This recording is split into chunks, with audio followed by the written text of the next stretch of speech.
My boyfriend of 7.5 years cheated on me, so I disappeared from his life. This is the update on yesterday's story time. So thank you so much to everyone for your comments on yesterday's video. Some of the comments were really making me giggle. So I compiled a list of basically all of your guys' advice, and this is what I came up with. I logged myself out of everything.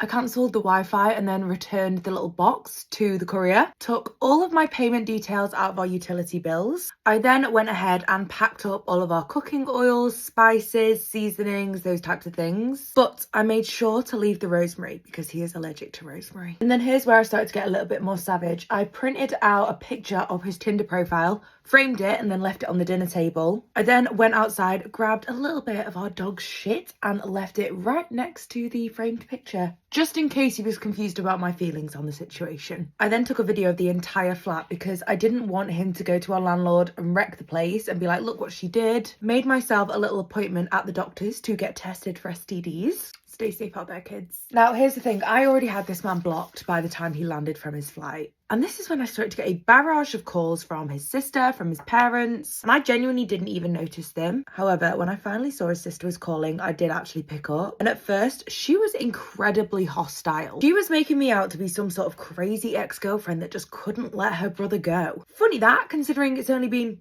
5 hours since I packed up and left. This is when I told her that my ex had never actually approached me about breaking up. At this point we reset and she allowed me to tell my side of the story. I tell her that he'd been a bit distant recently, but he was visiting his grandparents quite often. To which she was like, what? Turns out his grandparents both died over 2 years ago. Now, we did end the call on somewhat of a positive note. She said she was going to take some time, this was a lot to take in, and she also realised that Steve had actually been cheating on me with one of her best friends. Amy said she had introduced Steve to this other girl when he was unhappy in his relationship last year. Apparently they hit it off extremely well very, very quickly, and he was supposed to have broken it off with me.